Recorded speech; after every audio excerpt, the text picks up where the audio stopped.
आज हम देखेंगे OSI मॉडल, जो कि एक नेटवर्किंग का बहुत ही अहम हिस्सा है।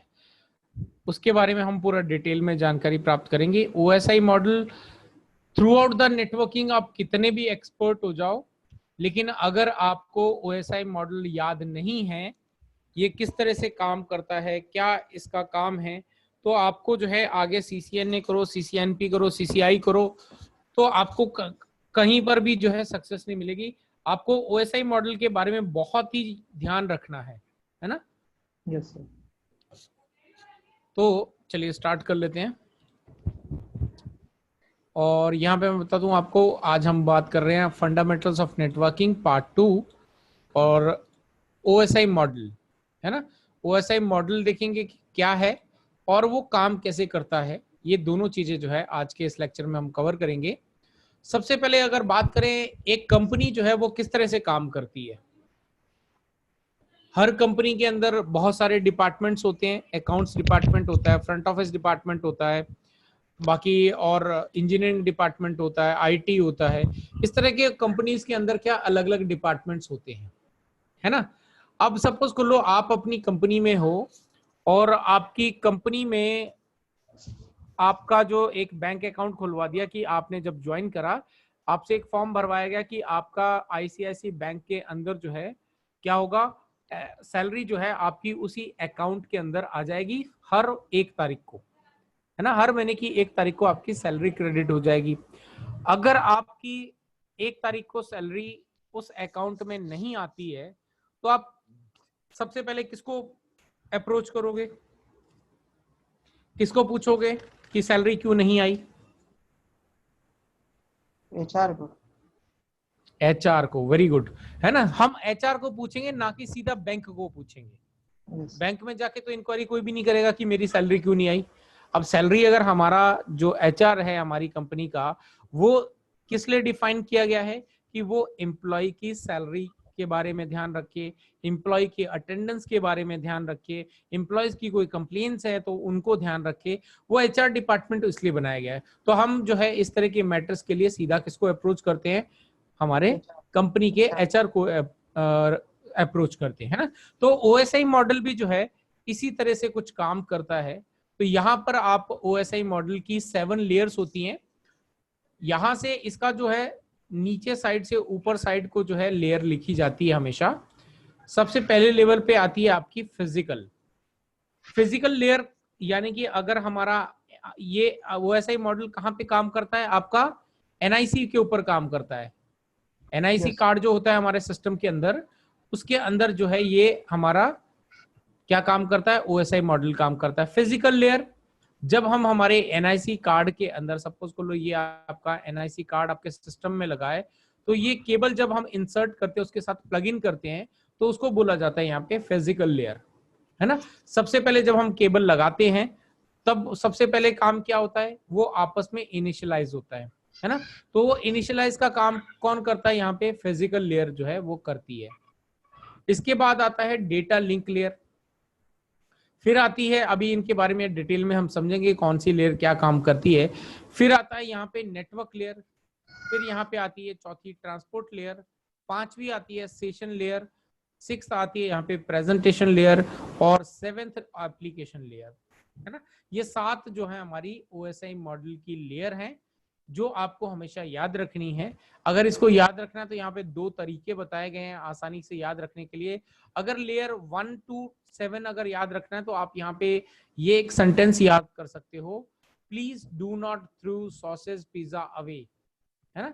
यहाँ पे जो पहला अल्फाबेट है वो क्या है, आपका लेयर को रिप्रेजेंट कर रहा है। ये पहला P यानी कि फिजिकल लेयर, D यानी डेटा लिंक लेयर, N यानी कि नेटवर्क लेयर, और T यानी कि ट्रांसपोर्ट लेयर, S यानी कि सेशन लेयर, और अगेन P यानी प्रेजेंटेशन लेयर, और A यानी कि एप्लीकेशन लेयर। अगर ये सेंटेंस आपको याद नहीं हो रहा है तो कोई दिक्कत नहीं। एक IT के हिसाब से यहाँ पे 7 to 1 तक जो है आपके पास यहाँ पे एक और सेंटेंस है, all people seems to need data processing, है ना। All people seems to need data processing, ये एक जो है आपका 7 to 1 की तरफ जो है आप लेयर का पहला अल्फाबेट आपको रिप्रेजेंट करेगा। आप ये सेंटेंस भी याद कर सकते हो। अगर आप ये सीधे सीधे इनको याद नहीं कर सकते, वैसे कोई ज्यादा डिफिकल्ट नहीं है, अगर आप इनको इस ऑर्डर में भी याद करना चाहो, physical, data, network, transport, session, presentation, application, तो ये भी कोई ज्यादा हार्ड नहीं है, आप आसानी से याद कर सकते हो। और ये बहुत ही इंपॉर्टेंट अहम हिस्सा है हमारे नेटवर्किंग का, है ना। तो इसके बाद आता है, सबसे पहले देखते हैं कि यहाँ पे एप्लीकेशन लेयर का क्या काम है। Application layer communicate with the network aware application. Network aware application कौन सी है हमारे सिस्टम्स के अंदर? आउटलुक। आउटलुक से हम क्या करते हैं? मेल भेजते हैं जी, है ना। वेब ब्राउजर, उससे क्या करते हैं हम? कोई भी वेबसाइट को ओपन करते हैं, या फिर वहां पे जो है कोई भी हम बैंक ट्रांजैक्शंस करते हैं, कोई भी चीजें करते हैं, वो कहाँ पे करते हैं? या तो ब्राउजर्स का इस्तेमाल करते हैं, ईमेल करना होता तो हम आउटलुक का इस्तेमाल कर लेते हैं। तो ऐसी जो भी एप्लीकेशन हमारे सिस्टम के अंदर डली हुई हैं, और वो एप्लीकेशन जो नेटवर्क अवेयर एप्लीकेशंस हैं, तो ये उनको क्या कहा जाता है? आपका एप्लीकेशन लेयर कहा जाता है। क्यों? क्योंकि अगर आपका सपोज खोलो, ये आपने यहाँ पे आपको क्या करना है? गूगल खोलना है। तो गूगल खोलने के लिए आप क्या करते हो? ये आपको google.com खोलना है, तो आप इसको google.com कहाँ पे खोलोगे? ब्राउजर। ब्राउजर पे। तो ब्राउजर क्या है? आपकी एक एप्लीकेशन है, है ना। तो ये सबसे पहला जो हमारा आता है वो एप्लीकेशन लेयर आता है 7th नंबर पे। और उसके बाद जो है यहाँ पे जैसे ही हमारा कोई नेटवर्क कनेक्टिविटी मिलती है, ये एप्लीकेशंस क्या हो जाती हैं और डायरेक्ट कम्युनिकेशन करती है नेटवर्क के साथ में। 6th नंबर पे जो प्रेजेंटेशन लेयर है, ये क्या करती है? जनरीफाइड डेटा एनक्रिप्टेड सर्विसेज। ये क्या करती है? डेटा एनक्रिप्टेड सर्विस, और यहाँ पे वर्ड आ रहा है जनरीफाई। यानी कि अब ये बताओ, आपने google.com लिखा है ना, ये आपका वेब ब्राउजर है, ये वेब ब्राउजर है, आपने यहाँ पे google.com लिखा, आपको कैसे पता चलेगा कि गूगल का लेआउट कहाँ है? गूगल ने यहाँ पे सेंटर में एक सर्च बार आता है, तो ये आपको कैसे पता चलेगा? आप पता चल सकता है कि आपको कोई भी हम ऐसी अब मैं आपको बोल रहा हूँ यार, एक काम करो चेतन, आप निरंकारी infotech.com खोलो, तो आपको मालूम है कि वो लेआउट कैसा डिजाइन किया गया है? कौन सा कंटेंट कहां पे डिस्प्ले होगा, आपको मालूम है क्या? नहीं, है ना। तो यहां पर ये एप्लीकेशन, ये प्रेजेंटेशन लेयर क्या करती है? ये जब भी आपका डेटा नेटवर्क से आता है, तो ये उसका कौन सा कंटेंट कहां पे डिस्प्ले होगा, ये उसको वापस उसके जगह पे अरेंज करती है। ठीक है। यहां पे इसके दो काम होते हैं। अगर डेटा यहां से जा रहा है, तो ये उसका क्या करेगी? एनक्रिप्ट करेगी। और डेटा अगर वापस यहां पर आ रहा है, एप्लीकेशन की तरफ जा रहा है, तो ये उसको डिक्रिप्ट करके क्या करेगा? उसके लेआउट को वापस से डिजाइन करके एप्लीकेशन को हैंडओवर करेगी। ठीक है ना। इसीलिए इसको बोला जाता है जनरीफाइड डेटा एनक्रिप्टेड सर्विसेज। इसके बाद हमारी 5वीं लेयर है। 5वीं लेयर जो है, ये बेसिकली क्या करती है? आपकी create and maintain the sessions. अब आपके ब्राउजर पे, ये आपका ब्राउजर है, इसके ऊपर आपने एक टैब के अंदर क्या खोल लिया? google.com खोल लिया। दूसरे टैब के ऊपर आपने से फॉर एग्जांपल याहू खोल लिया। तीसरे पे आपने खोल लिया सपोज खोलो निरंकारी इन्फोटेक खोल लिया। तो अब आपने गूगल के ऊपर सर्च करा है, वो डेटा वापस से गूगल के वाले टैब के ऊपर ही डिफाइन डिस्प्ले करना है। ये कौन ध्यान रखता है? ये सेशन लेयर ध्यान रखता है। कौन सा डेटा कौन से टैब के ऊपर ओपन होगा, क्योंकि हम तो क्या करते हैं, एक साथ बहुत सारा डेटा ओपन कर लेते हैं, अलग अलग टैब ओपन करते चलते हैं, और उसके अंदर जो है अलग अलग वेबसाइटें ओपन करते चले जाते हैं। तो हमारा कंटेंट, जिस टैब के अंदर जो कंटेंट के लिए हमने यूआरएल डाला है, उसका कंटेंट उसी टैब के अंदर दिखाई देता, दूसरे के अंदर तो नहीं दिखाई देता ना। अब से फॉर एग्जांपल यहाँ पे आपने एक और टैब खोला जिसके अंदर आपने अमेज़न खोल लिया। अब आप सर्च करके हो किस पे? प्रोडक्ट सर्च कर रहे हो अमेज़न पे, लेकिन अगर आप ये गूगल वाले टैब पे क्लिक करोगे तो आपको यहाँ पे दिखाई देंगे क्या? वो नहीं दिखाई देंगे। गूगल वाले टैब पे आपको क्या दिखाएगा? सिर्फ जो गूगल के ऊपर आपने काम किया, अगर सर्च किया है तो उसका सर्च का जो रिजल्ट होगा ना, वो आपको दिखाई देगा। वापस अमेज़न वाले टैब पे जाओगे तो आपको अमेज़न का ही डेटा दिखाई देगा। तो ये, या फिर आप जब भी कोई लॉगिन करते हो या लॉग आउट करने तक का जो सेशंस होते हैं वो कौन मेंटेन करता है? वो हमारा सेशन लेयर जो है ये सब चीजों को मेंटेन करता है। ये क्रिएट भी करता है और ये मेंटेन भी करता है ना।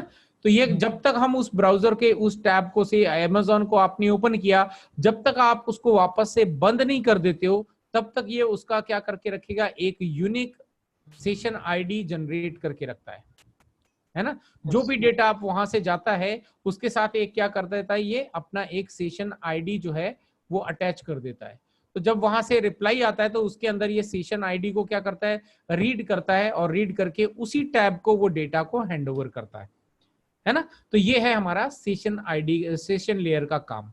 तो ये जो 3 लेयर हैं ये बेसिकली सारी की सारी तीनों जो हैं ये एक हमारे सॉफ्टवेयर लेवल पे काम आती है, सॉफ्टवेयर लेवल पे डिफाइन करी गई लेयर्स हैं, है ना। और इसके बाद की ये जो लेयर्स हैं ये जो हैं आपकी हार्डवेयर लेवल के ऊपर डिफाइन करी गई लेयर्स हैं, ठीक है। आगे बढ़ते हैं ट्रांसपोर्ट लेयर। तो ट्रांसपोर्ट लेयर का बहुत ही इंपॉर्टेंस है क्योंकि ये क्या करता है, ये हमारा वो ट्रैफिक जो है वो किसके थ्रू जाएगा ये डिसाइड कौन करता है, ये ट्रांसपोर्ट लेयर करता है ना। यहाँ पे 2 तरह के जो आपके पास प्रोटोकॉल अवेलेबल है डेटा को ट्रांसमिट करने के लिए। एक होता है रिलायबल, जो कि टीसीपी पोर्ट के द्वारा जो है क्या किया जाता है, डेटा को सेंड किया जाता है। अब यहाँ पे रिलायबल क्यों बोला गया है, अब सपोज कर लो आप एक बैंक की ट्रांजैक्शन कर रहे हो ब्राउजर के ऊपर, है ना। ये ब्राउजर है, आपने यहाँ पे एसबीआई का एक अपना नेट बैंकिंग खोला, आपने उस पे एक किसी को पैसे ट्रांसफर करे, और पैसे ट्रांसफर करने के बाद वो ट्रांसफर हुए हैं कि नहीं हुए आपको कैसे पता चलता है? आपको कैसे पता चलता है कि वो पैसे ट्रांसफर हुए हैं कि नहीं हुए? मैसेज कहां पे आता है आपको? ये ब्राउजर के ऊपर में वापस आपका ट्रांजैक्शन कंप्लीट होने के पे सक्सेसफुल का मैसेज आता है। अगर वो ट्रांजैक्शन फेल हो जाती है तो वहां पे आपको फेल का मैसेज आता है, है ना। तो ये जो मैसेज आ रहा है ना ये क्या है, रिलायबल टीसीपी पोर्ट के जरिए जो है ये डेटा भेजा जाता है। यानी कि ऐसा डेटा जहां पर हर पैकेट का एक्नॉलेजमेंट लेना जरूरी है। वो सेशन पूरा हुआ है कि नहीं उसका नहीं, वो सेशन लेयर अलग चल रही है। ट्रांसपोर्ट लेयर जो है वो, जो अगर हम नेट बैंकिंग ऑपरेट करते हैं ना तो नेट बैंकिंग के हमारा ये सपोज कर लो ये आपका एसबीआई का सर्वर है ना, ये आपका सर्वर है एसबीआई का। यहां से आप उन्हें एसबीआई ओपन करा तो जब भी आपने यहाँ पे एक्सेस करा तो ये डेटा कहां से आता है, ये एसबीआई के सर्वर से आता है। जब आपने यहाँ से फंड ट्रांसफर करा तो ये रिक्वेस्ट कहां पे जाती है, ये ब्राउजर थोड़ी हमारा ट्रांसफर करता है, ये तो रिक्वेस्ट किसको देता है, ये सर्वर को रिक्वेस्ट देता है कि इस अकाउंट में ट्रांसफर कर दो। अब वो ट्रांसफर हुआ कि नहीं हुआ वो कौन अपडेट देता है, ये सर्वर जो है वापस इस ब्राउजर को अपडेट देता है कि हाँ भाई मैंने यहाँ पे ट्रांसफर कर दिया है, या ट्रांजैक्शन सक्सेसफुल हुई है या फेल हुई है ना। और इस तरह की जहां पे जिसका एक्नॉलेजमेंट आपको लेना है, ऐसे पैकेट जिनका आपको एक्नॉलेजमेंट लेना है, वो उन डेटा को ये क्या करता है, ट्रांसपोर्ट लेयर ऐसे डेटा को कहां से भेजता है, एक रिलायबल ट्रांसपोर्ट के जरिए भेजता है जिसको जो है टीसीपी पोर्ट कहा जाता है। टीसीपी पोर्ट के द्वारा है आपको एक्नॉलेजमेंट मिलता है। लेकिन अगर कोई ऐसा डेटा है, से फॉर एग्जांपल यहां पे आपने एक वेबसाइट खोली nirankarinfotech.com, अब उसका कोई एक्नॉलेजमेंट चाहिए क्या आपको, आपने सिर्फ निरंकारी इन्फोटेक खोला, ना तो आप उस पर लॉग इन कर रहे हो ना ही आप उस पर कोई कंटेंट पे अपडेट कर रहे हो, है ना। तो यहाँ पे आप सिर्फ जो भी कंटेंट उस वेबसाइट के अंदर है वो क्या हो रहा है, सिर्फ डिस्प्ले हो रहा है आपको, आप उसको जो है रीड कर सकते हो, देख सकते हो, और कुछ कर सकते हो क्या, नहीं कर सकते। तो ऐसा डेटा जिसका एक्नॉलेजमेंट की कोई रिक्वायरमेंट नहीं है, तो ऐसे डेटा को ये किससे भेजता है, अनरिलायबल पोर्ट से भेजता है जिसको आप यूडीपी पोर्ट कहते हो, ठीक है ना। तो ये कौन डिसाइड करता है कि वो डेटा अपना रिलायबल पोर्ट से जाएगा कि अनरिलायबल पोर्ट से जाएगा, ये मैनेज करता है हमारा ट्रांसपोर्ट लेयर, ठीक है ना।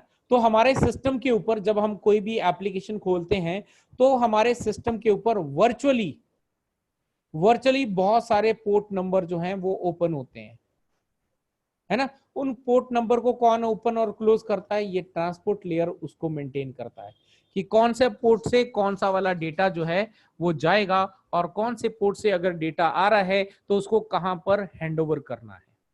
तो ये सारा काम किसका है, ट्रांसपोर्ट लेयर का काम है, ठीक है ना।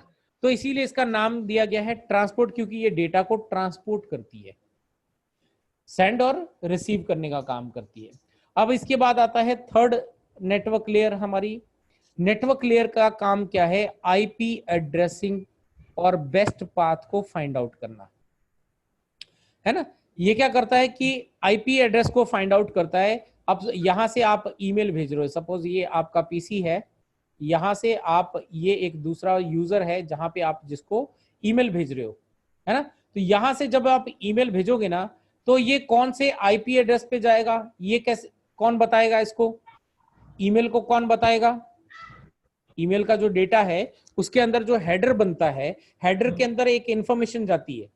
अब कैसे जाती है, अब से फॉर एग्जांपल कि आप इंदौर में हो, अगर मैं बोलूं आपको कि मेरे पास आ जाओ, तो अगर मैं यही नहीं बताऊं आपको कि भाई मैं बैठा कहां पर हूं, कहां पर आपको आना है, तो आप मेरे तक पहुंच सकते हो क्या। एड्रेस देना पड़ेगा, एड्रेस देना पड़ेगा, है ना। तो एड्रेस कौन बताएगा आपको, ये नेट, है ना, मैं बताऊंगा ना आपको कि मेरे पास आने का। तो यहां पर जो है ये नेटवर्क लेयर क्या करती है, ये एड्रेस फाइंड आउट करने का काम करती है कि सामने जो डेस्टिनेशन है जहां पे आपको वो डेटा भेजना है उसका आईपी एड्रेस क्या है, और उस वहां तक जाने का रास्ता। अब सपोज कर लो यहाँ एक राउटर है, यहाँ एक राउटर है, यहाँ एक राउटर है, रास्ते में यहाँ एक राउटर है, यहाँ से जो एक रूट आपका ये जा रहा है और एक रूट आपका यहाँ से होकर जा रहा है, ये दो राउटर है। तो डेटा कहां से जल्दी पहुंचेगा, है ना। तो ये कौन डिसाइड करता है, ये हमारी नेटवर्क लेयर डिसाइड करती है।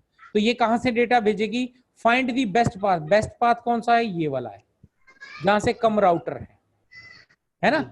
तो यहाँ पे जब आप अगर सीसीएनए वगैरह करोगे तो बेस्ट पाथ किस तरह से प्रोटोकॉल फाइंड आउट करते हैं, वहां पे आपको पूरा चीज सिखाई जाती है। लेकिन हाल फिलहाल के लिए आपको मैं बता दूं कि बेस्ट पाथ हमेशा वो होता है जहां से अब बहुत ही इजीली और जल्दी जो है आपका डेटा एंड तक जो है डेस्टिनेशन तक पहुंच पाए।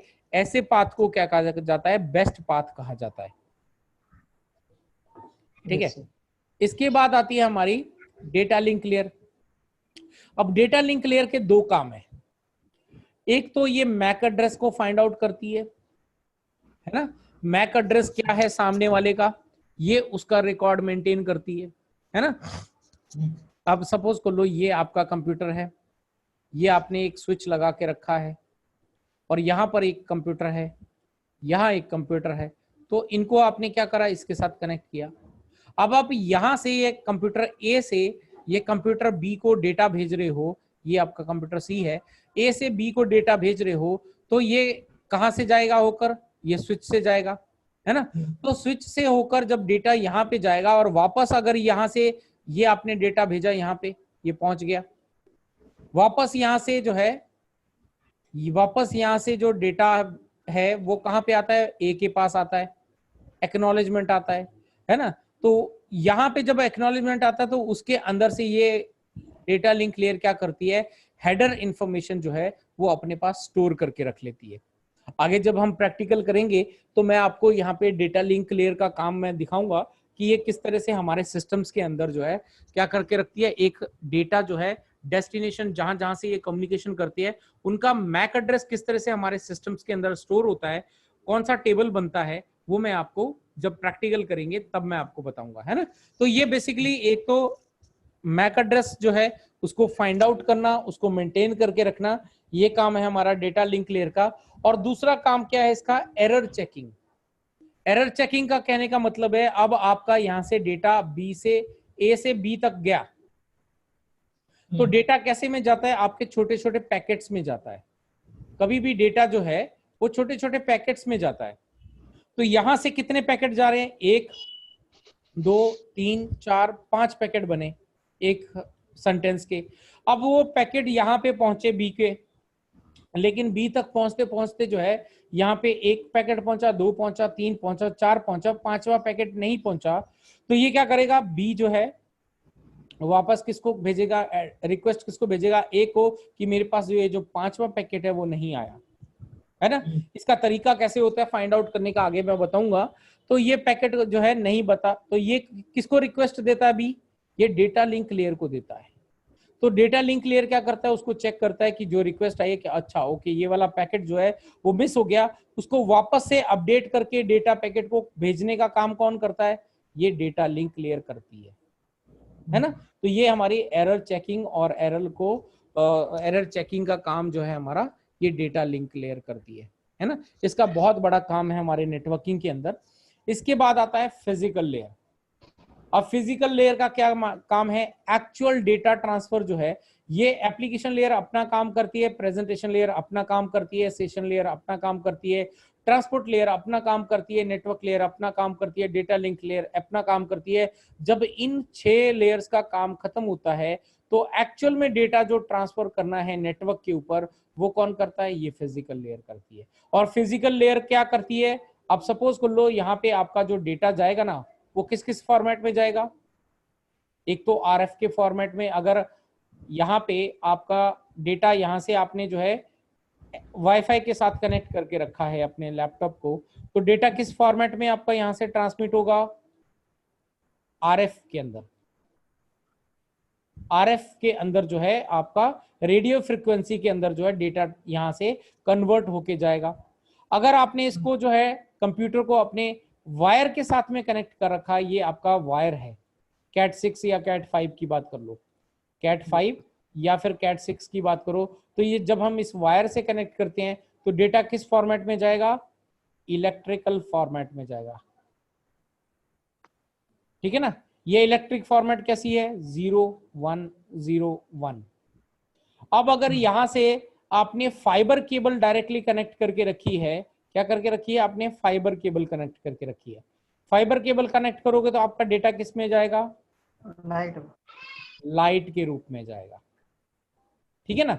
तो ये काम कौन करता है, इसको कन्वर्ट करने का, कौन सी कन्वर्जन में जाएगा डेटा, ये एक्चुअल में कौन डिसाइड करता है, ये फिजिकल लेयर काम करता है ना। तो फिजिकल लेयर जो है वो आपकी जब वो डेटा रिसीव करती है तब भी ये चीज चेक करती है कि वो सिग्नल जो है, वो डेटा जो है आरएफ से आया है या वायर से आया है या जो है वो फाइबर के थ्रू आया है। तो ये वो आते वक्त भी चेक करती है और जाते वक्त भी वो डेटा जो है किस फॉर्मेट में कन्वर्ट करके भेजना है, ये काम कौन करता है, हमारी फिजिकल लेयर काम है ना। इसके बाद आगे बढ़ते हैं। ट्रबल शूटिंग जब भी आप करोगे ना नेटवर्किंग के अंदर, अगर आपका कोई कंप्यूटर सिस्टम है वो नेटवर्क पे नहीं आ रहा है, आपका क्या कहते हैं स्विच अगर नेटवर्क पे नहीं आ रहा है, तो आपका हमेशा ट्रबल शूटिंग जो है वो कहां से कहां तक होता है, फिजिकल से लेके एप्लीकेशन लेयर तक आता है। सबसे पहले अगर ये मेरा कंप्यूटर है, इसके मैं आप एक नेटवर्क इंजीनियर हो, मैं आपको बोलता हूँ चेतन यार मेरा सिस्टम जो है ना वो यार नेटवर्क पे नहीं आ रहा, जरा इसको आके चेक करो, तो सबसे पहले आप क्या करोगे, सबसे पहले क्या चेक करोगे आके, स्विच। आप इसके साथ जो केबल लगी हुई है वो चेक करोगे कि नहीं करोगे, हाँ वो नेटवर्क है कि नहीं, हाँ नेटवर्क केबल पहले तो ये चेक करोगे कहीं नेटवर्क केबल प्रॉपरली लगी है कि नहीं लगी है ना। वो कहाँ पे करोगे, आप फिजिकल लेयर पे काम करोगे। उसके बाद जो है आपका उसके थ्रू डेटा ट्रांसमिट हो रहा है कि नहीं हो रहा है, वो कैसे पता चलेगा वहां पे, अगर उसके ऊपर लाइट ब्लिंक हो रही है, अगर उसके ऊपर पावर नहीं आ रही है, आपने केबल भी कनेक्ट कर दी लेकिन उसके बाद भी उसके अंदर जो नेटवर्क कार्ड के अंदर पावर नहीं आई या हमारे सिस्टम के अंदर उसको प्रॉम्प्ट नहीं मिला, तो इसका मतलब क्या है, ये आपका केबल तो सही है, आपने चेक कर ली, केबल चेक करने के बाद आपका सेकंड काम क्या होता है, यार केबल तो सही है, आपने टेस्टर से चेक कर ली, उसके बाद भी जो है डेटा कनेक्ट नहीं हो रहा है, तो इसका मतलब कहां पे प्रॉब्लम है, डेटा लिंक लेयर पे प्रॉब्लम है। अब उसके बाद आपने डेटा वहां पे लाइट भी ब्लिंक कर रही है, पावर भी ब्लिंक कर रही है ना, लेकिन उसके बाद जो है डेटा आपका जो कंप्यूटर है वो आईपी एड्रेस जो है वो एक्सेप्ट नहीं कर रहा है, अगर आपके नेटवर्क के अंदर डीएससीपी चल रहा है तो आईपी एड्रेस वो एक्सेप्ट नहीं कर रहा है, तो किसकी प्रॉब्लम है, नेटवर्क लेयर की प्रॉब्लम है। अब आपने आईपी एड्रेस भी दे दिया है सही, आपका डेटा लिंक लेयर भी बराबर काम कर रही है, फिजिकल लेयर भी काम कर रही है, उसके बाद भी अगर डेटा ट्रांसमिट नहीं हो रहा है, जब भी आप वेब ब्राउजर के ऊपर में कोई कनेक्ट कर रहे हो, तो वहां से google.com लिख के या कोई भी xyz.com लिख के एंटर कर रहे हो, तो वहां पे जो है आपको कैन नॉट डिस्प्ले आ रहा है, तो कहां पे प्रॉब्लम हो सकती है? Transport layer. ट्रांसपोर्ट लेयर पे, है ना। अब सपोज कर लो कि आपका ब्राउजर जो है, वो ब्राउजर पे आपका ब्राउजर जो है वो क्रैश हो रहा है, तो किसका प्रॉब्लम है? सेशन। अगर आप लॉगिन कर रहे हो लेकिन वो सही पासवर्ड और सही यूजर आईडी होने के बावजूद जो है वो आपको गलत दिखा रहा है और सही जगह पे नहीं लेके जा रहा है, तो किसकी प्रॉब्लम है? सेशन लेयर की। सेशन लेयर की, है ना। कई बार होता है ना कि हम लॉगिन करते हैं, वो लॉग आउट कर देता है, हाँ। तो वो लॉग आउट क्यों करता है? वो हमारा सेशन लेयर क्या करती है, उसको लॉग आउट कर देती है, उसका सेशन जो है एक्सपायर कर देती है। कभी आप बैंक की वेबसाइट पे देखना, बैंक की वेबसाइट पे अगर आप जाओ ना, अगर लॉगिन करने के बाद आप बैक बटन दबा के देखना, बैक बटन दबाते हैं तो क्या होता है, वो सीधा उठा के कहां फेंक देती है, आपको बाहर फेंक देते हैं, वापस से लॉगिन करने बोलती है। तो वो कहां पे मेंटेन होता है वो सेशन? वो सेशन लेयर पे मेंटेन होता है। सॉरी, ठीक है ना। तो ये आपका ट्रबल शूटिंग जो है हमेशा फिजिकल से एप्लीकेशन लेयर की तरफ आता है ना। तो ये चीज आपकी आ गई। अब इसके बाद जो है हम इसकी वर्किंग देखते हैं कि इसमें काम जो है वो ओएसआई मॉडल का जो वर्किंग है वो किस तरह का है ना। सबसे पहले जो है ये हमारे पास 7 लेयर्स हैं ओएसआई मॉडल की। एप्लीकेशन भी देख लिया हमने क्या काम है उसका, प्रेजेंटेशन लेयर का काम क्या है वो भी हमने देख लिया, यहाँ पे सेशन लेयर का क्या काम है वो भी हमने देख लिया। अब यहाँ पे ट्रांसपोर्ट लेयर का क्या काम है वो भी हमने देख लिया, नेटवर्क लेयर का क्या क्या काम है वो भी देख लिया, डेटा लिंक लेयर का भी देख लिया, फिजिकल का भी देख लिया। अब लेकिन इसको जानने के बाद भी अगर मैं यहाँ पे आपको इतना जो बता दिया, इसके बाद मैं आपको बोलूं कि ये डेटा आपका इस ओएसआई मॉडल के जरिए जो है कैसे ट्रांसफर होता है, तो आप बता पाओगे क्या? बता दूंगा। बताओ कैसे होगा, कैसे होगा? ये मैं एक ड्रॉ करता हूं, यहाँ पे एक कंप्यूटर है, यहाँ एक कंप्यूटर है, इस कंप्यूटर को, ये कंप्यूटर ए है और ये आपका कंप्यूटर बी है, इन दोनों को, ए ने बी को जो है डेटा भेजना है, तो कैसे भेजेगा?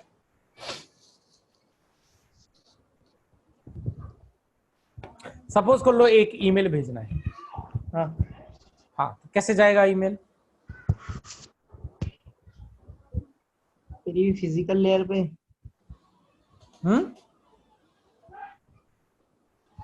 शुरुआत कहां से? अब ए पे जो है, ए पे भी ओएसआई मॉडल जो है काम कर रहा है, बी पे भी ओएसआई मॉडल काम कर रहा है।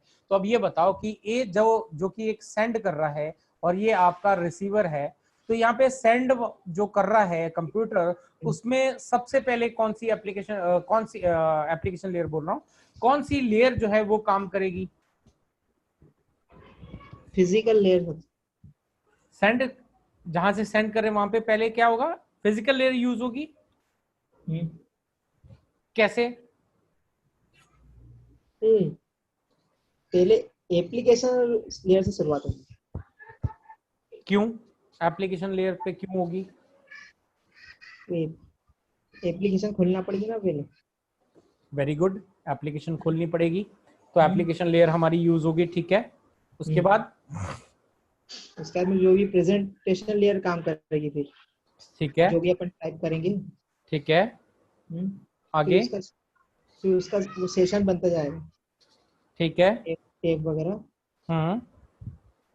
फिर ट्रांसपोर्ट लेयर का काम स्टार्ट होगा, सेंड करना, ठीक है।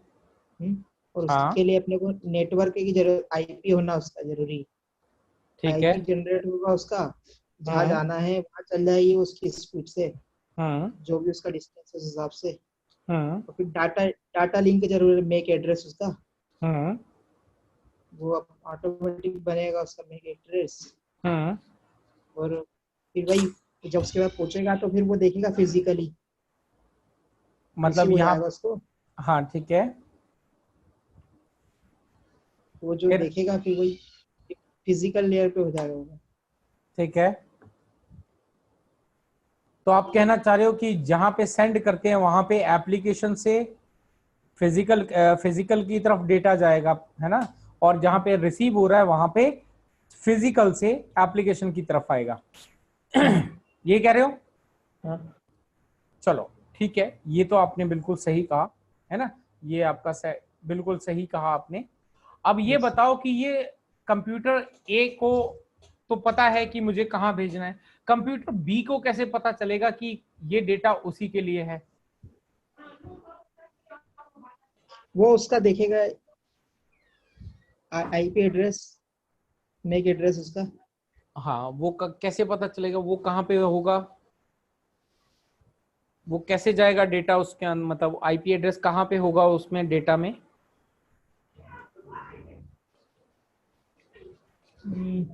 चलो ठीक है, फिजिकल लेयर पे। चलो मैं आपने यहाँ तक सही बोल दिया, बहुत अच्छी बात है। अब मैं आपको बताता हूँ इसमें कैसे काम करता है ना। तो यहाँ पे स्टार्ट करते हैं, ये कंप्यूटर, ये हमारा यूजर ए है और ये हमारा यूजर बी है। अब यहाँ पे जो ए है ये इसको क्या करना है, डेटा भेजना है किसको, यहाँ पे बी को, है ना। तो यहाँ पे ये ए क्या है, हमारा सेंडर है, और बी क्या हमारा रिसीवर है ना। तो यहाँ पे जो है ये एप्लीकेशन लेयर देखो यहाँ पर भी काम कर रही है और यहाँ पर भी ये सातों लेयर काम करेंगी, रिसीवर एंड पे भी और जो सेंड कर रहा है उसके एंड पे भी ये सातों लेयर काम करेंगी। अब जहां से सेंड हो रहा है डेटा, जैसे आप डेटा कोई भी एप्लीकेशन ओपन करोगे डेटा को सेंड करने के लिए, पहले एप्लीकेशन काम करेगी, उसके बाद प्रेजेंटेशन लेयर, जैसे आप ईमेल को सेंड का बटन दबाते हो तो ये कौन कौन काम करता है, प्रेजेंटेशन लेयर काम करती है ना। फिर वो डेटा के साथ में सेशन लेयर अपना काम लगाती है, सेशन आईडी लगाती है कि डेटा अगर वहां से वापस आएगा तो उसको ये सेशन आईडी से आइडेंटिफाई कर सके कि उसको कहाँ पे कौन सी एप्लीकेशन को देना है कि नहीं। तो ये सेशन लेयर करने के बाद, इसके बाद जो है डेटा कहाँ पहुंचता है, ये तीनों के ऊपर, ये जो है इसको सॉफ्टवेयर लेयर इसीलिए बोला जाता है क्योंकि ये जो काम है ये एक साथ हो जाता है ना। इसके बाद जब वो डेटा है, वो डेटा कहाँ पहुंचा आपका, ट्रांसपोर्ट लेयर के पास। अब ट्रांसपोर्ट लेयर क्या करती है, ये चेक करती है कि वो जो डेटा है उसको यूडीपी पोर्ट से भेजना है या आपको टीसीपी पोर्ट से भेजना है, ये भी चेक करती है। और साथ ही साथ ये क्या करती है, उस पैकेट के उसके पैकेट के सेगमेंट रेडी कर देती है, सेगमेंट में उसको बना देती है। फॉर एग्जांपल आपने यहाँ पे भेजा हाउ यू, तो इसने क्या करा, ये हाउ को एक सेगमेंट में डाल दिया, यू को एक सेगमेंट में डाल दिया, ये अपन एग्जांपल ले रहे हैं ना। तो ये हाउ जो है वो सेगमेंट नंबर 1 पे चला गया, यू जो है वो आपका सेगमेंट नंबर 2 में जनरेट हो गया। अब ये ट्रांसपोर्ट लेयर क्या करेगी, अपना काम करने के बाद इसके साथ यूडीपी पे जाएगा कि टीसीपी पे जाएगा, ये क्या करती है उसके साथ में, उस डेटा पैकेट के साथ, उस सेगमेंट के साथ में अपना क्या करती है, एक हेडर अटैच कर देती है। हर सेगमेंट के साथ में अपना एक इंफॉर्मेशन जो है अटैच कर देती है ना। तो ये इंफॉर्मेशन से जो है ये इसके साथ में अटैच होने के बाद ये किसको हैंड ओवर करती है, नेटवर्क लेयर को, डेटा को हैंड ओवर करती है। कैसे, ये देखो, ये सेगमेंट 1 जो है ट्रांसपोर्ट ने किसको हैंड ओवर कर दिया, नेटवर्क लेयर को कर दिया। अब नेटवर्क लेयर ने अपना आईपी एड्रेसिंग वाला जो काम है वो करने के बाद इसने क्या करा, उस इंफॉर्मेशन को जो है इसके साथ में अटैच कर दिया। यहाँ पे ये अटैच होगी आपकी इस डेटा के साथ, पहले ट्रांसपोर्ट लेयर की इंफॉर्मेशन आ गई, अब आपकी नेटवर्क लेयर की इंफॉर्मेशन भी आ गई इसके अंदर। अब ये क्या करेगा, अपना काम करने के बाद, अपना हेडर अटैच करने के बाद ये किसको हैंडओवर करेगा, डेटा लिंक लेयर को। अब डेटा लिंक लेयर क्या करेगा, तो यहाँ पे सेगमेंट 1 पे देखा इसने कि ट्रांसपोर्ट लेयर ने अपना काम कर दिया, नेटवर्क लेयर ने अपना काम कर दिया। अब डेटा लिंक का उसका मैक एड्रेस वगैरह अगर एरर चेकिंग वगैरह है वो करने के बाद अपना हेडर जो है इसके साथ में इंस्टॉल कर देता है, अटैच कर देता है। तो डेटा का साइज बढ़ता चला जाता है ना। डेटा का साइज तो सिर्फ ये था, लेकिन इसके साथ में ये 3 डेटा और अटैच हो गए। इसके बाद ये अपना काम करने के बाद फिजिकल लेयर को क्या करते हैं, हैंड ओवर करता है। अब फिजिकल लेयर जो है वो चेक करता है कि भाई वो फाइबर के साथ में है कनेक्टिविटी, RF के साथ यानी कि वाईफाई के साथ में कनेक्टिविटी है या केबल के जरिए है, तो जो भी फॉर्मेट होगी उसकी डेटा की, उस फॉर्मेट में डेटा को कन्वर्ट करके क्या कर देगा, नेटवर्क में आगे ट्रांसमिट कर देगा।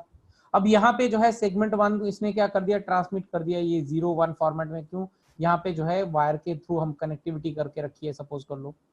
तो इसी तरह से ये क्या करेगा, सेगमेंट 2 को भी वापस क्या कर देगा, कन्वर्ट कर देगा। और कन्वर्ट होके डेटा कहां से ट्रेवल करेगा, ए यूजर से जाके नेटवर्क के थ्रू होते हुए यूजर बी के पास पहुंच जाएगा। अब यूजर बी पे सबसे पहले कहां पे पहुंचेगा, वो फिजिकल लेयर पे। हाँ, फिजिकल लेयर क्या करेगा, उसको चेक करेगा, चेक करने के बाद उसको जो है वापस से इसी तरह से डेटा को सेगमेंटाइज करके हैंडओवर किसको करेगा, डेटा लिंक लेयर को। डेटा लिंक लेयर क्या करेगा, अपना हेडर को रीड करेगा कि भाई सही है इंफॉर्मेशन की गलत है। तो ये क्या करेगा, उसको रीड करने के बाद क्या करता है, यहाँ पे ये जो ट्रांसपोर्ट लेयर ने क्या है, उसको सेगमेंटाइज भी करता है, आगे मैं बताऊंगा। सेगमेंट बनाने के साथ उसमें जो है सेगमेंट नंबर भी अटैच करता है यहाँ पे, कि यहाँ पे जैसे इसने 2 करे थे तो यहाँ पे क्या डालेगा साथ में इंफॉर्मेशन, सपोज कर लो यहाँ पे 1/2, क्योंकि 2 सेगमेंट थी तो 1/2। दूसरा जो सेगमेंट आएगा उसके अंदर साथ में इंफॉर्मेशन क्या डालेगा, 2/2, है ना। ये बाय 2 मतलब उसने ये बताया कि भैया जो अभी ये जो डेटा आ रहा है उसके टोटल 2 सेगमेंट में उसको क्या किया, इसने कन्वर्ट किया है।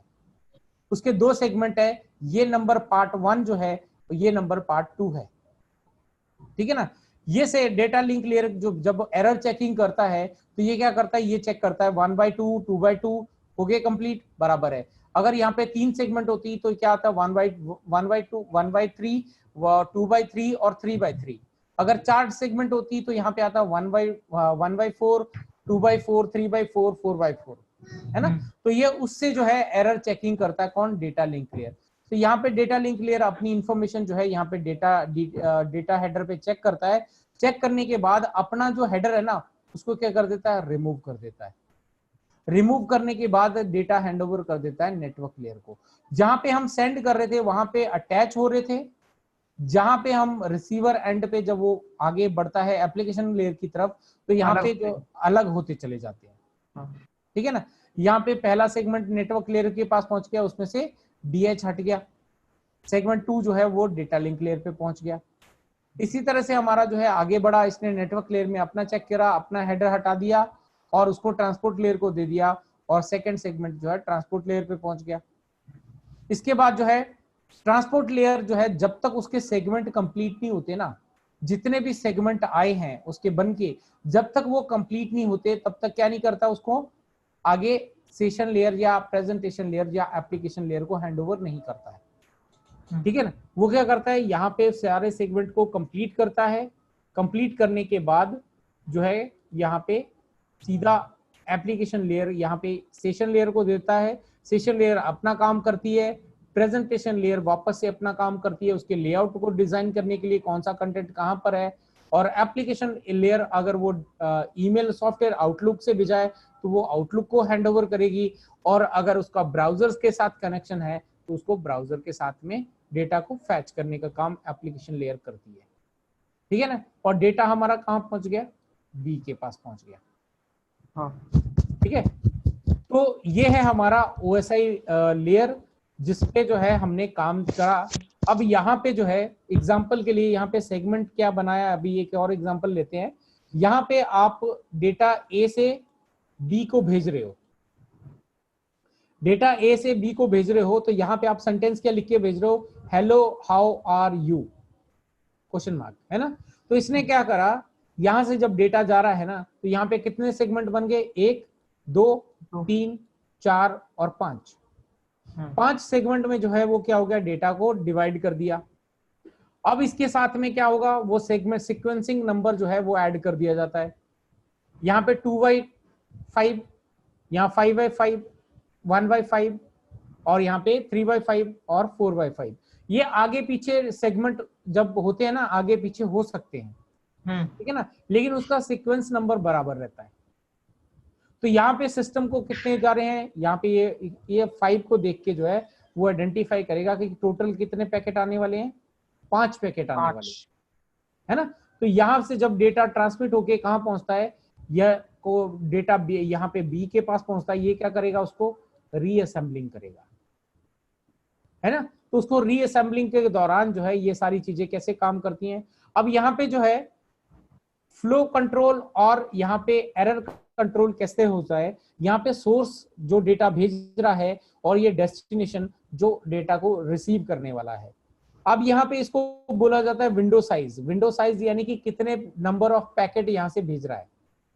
तो ठीक है, यहाँ पे ये विंडो का मतलब हमारा विंडो नहीं है, ये विंडो का मतलब number of packets, number of packets कितने वो भेज रहा है। तो यहाँ पे 3 भेज रहा है, एक साथ पैकेट कितने भेज रहा है, 3 भेज रहा है। ये पैकेट 1, पैकेट 2 और पैकेट 3, ये इसने क्या करा है, यहाँ से ट्रांसमिट कर दिए किसको, डेस्टिनेशन को।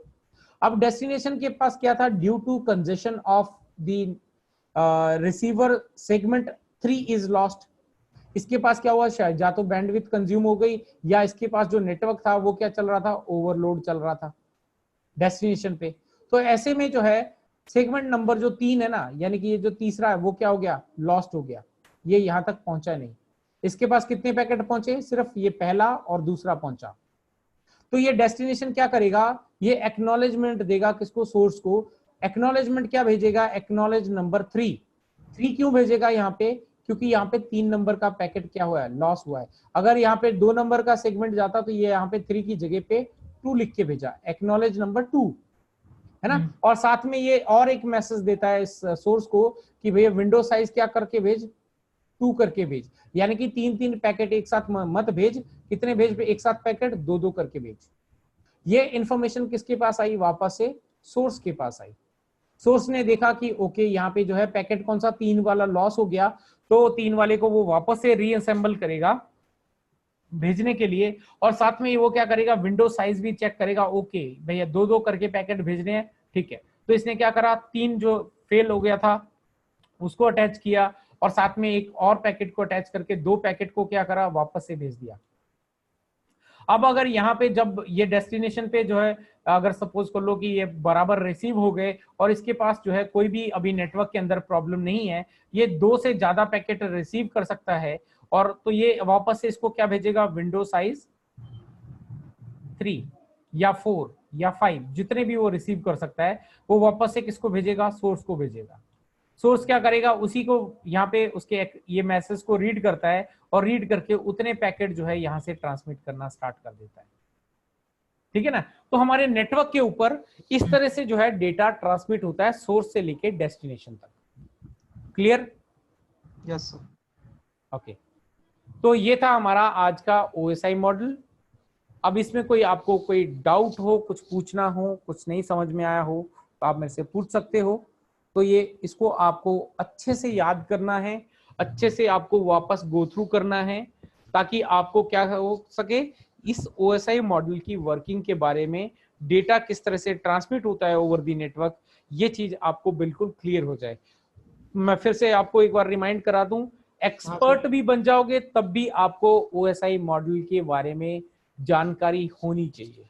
ये नहीं कि आपने सिर्फ बेसिक पे पढ़ लिया, ओएसआई मॉडल के 7 लेयर होती हैं, बस उतने पे काम खत्म कर दें, ऐसा नहीं है। जैसे जैसे आप आगे बढ़ोगे एडवांस की तरफ, अगर आप सीसीएनए पे पढ़ोगे तो सीसीएनए में यहाँ पे जो डिटेल बताई है इससे कहीं ज्यादा और ज्यादा डिटेल मिलेगी। क्यों, यहाँ पर जो मैंने आपको डेटा के हेडर्स बताए ना, ये जो हेडर्स बताए, ये हेडर के अंदर इंफॉर्मेशन कैसे स्टोर होती है वो कहां पे बताया जाता है, आपको सीसीएनए के अंदर बताया जाता है ना। अच्छा। ये एक एक हेडर के बारे में इंफॉर्मेशन बताई जाती है ओएसआई मॉडल के अंदर। वहां पे आपका 3-4 दिन का ओएसआई मॉडल होता है, ठीक है ना, जहां पे आपको डिटेल्ड इंफॉर्मेशन एक एक हेडर के बारे में समझाई जाती है। और उसके बाद अगर आप सीसीएनपी पे जब जाओगे तो वहां पे आपको इसके बारे में और ज्यादा डिटेल में बताया जाएगा।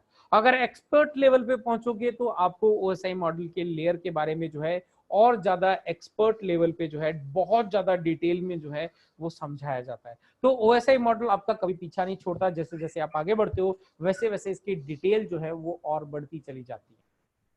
आया समझ में? Yes sir. तो ये चीजें आपको जो है याद रखनी। कोई सवाल हो तो आप पूछ सकते हो।